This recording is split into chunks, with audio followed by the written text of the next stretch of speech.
Wow. And you would think if you got bitten on the hand, you know what the snake is, you would recover very quickly. You get some anti-venom, but you almost died.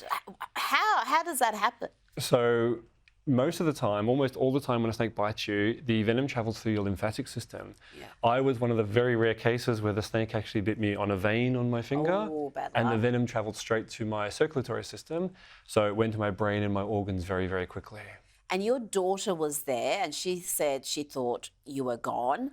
And there was a bit of confusion with the anti-venom because I'm looking at this tiger snake, and I would swear that's a brown snake, but it's a tiger. And I think they were trying to give you brown snake anti-venom.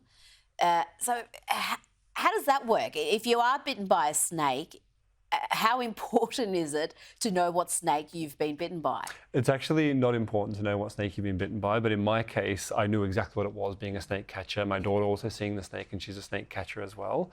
So if you're bitten by a snake, don't try to capture it and try and bring it into hospital or try to identify it, because they can do a venom swab test or they can just give you both antivenoms. Okay. In my case, however, I was bitten by a tiger snake, and because the venom went straight to my blood, I was feeling the effects very fast.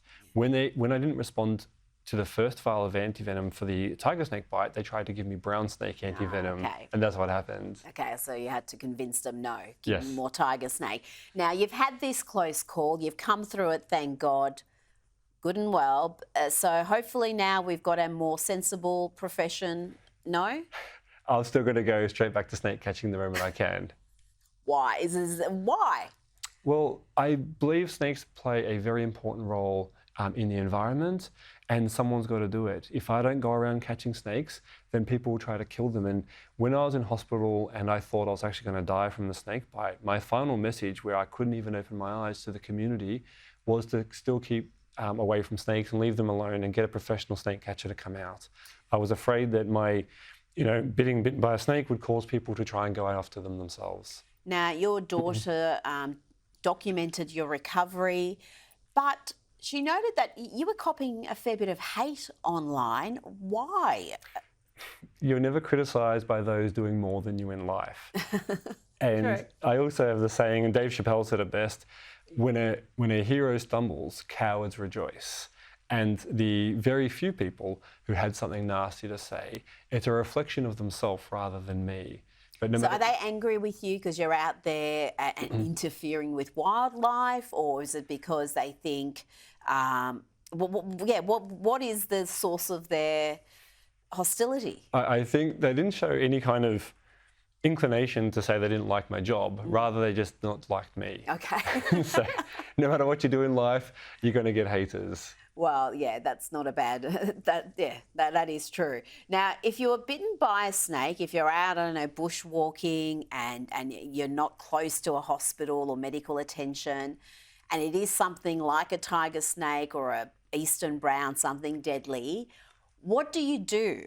What is the thing to do to maximise your chances of survival? Absolutely. The first step you take is you step away from the snake. Don't try to touch it. Don't try to handle it. Move away, because it can bite you more than once. So you don't want to get bitten more than once? Absolutely. It can bite you a second time. I didn't even think of that. Yeah. Once you're safely away from the snake, immediately call 000. You need medical help as soon as possible. Yeah, but what if you're somewhere remote? So should you walk towards safety, or is walking actually something that's going to be counterproductive because the blood's going to course through your veins quicker? So if you have no help around you, it's better to walk to a position where you can call for help rather than lay there and let the snake venom take you out. So get to a position where you can get help as soon as possible.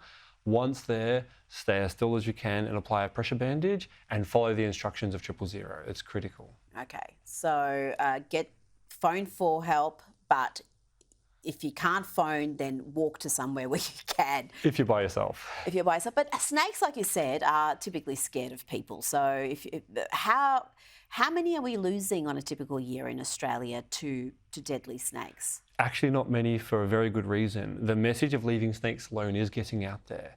And second, Australia is a world leader in anti-venom and the treatment of snake bites, so we don't lose many people. Unfortunately, we recently lost someone in Queensland who got bitten by a brown, but for the most part, people tend to survive snake bites, provided they don't get bitten on a vein. Yeah, well, like you. That's. Do you know as soon as you're bitten whether it's in the vein? Is the impact so immediate that you know it's got you right in the bloodstream? When it bit me, I saw the blood coming out of the bite marks, Oh, and I saw where it got me on a vein. I actually saw the vein, so I knew myself. And the pain going through my hands was something I can't describe. It was like my bones were on fire. oh. Okay. So if it gets you in the vein, you'll know about it. Oh, goodness me. Mark Pelley, I tried to encourage you to find more sensible employment, but I have failed. Thank you so much for your time this evening. Thank you for having me.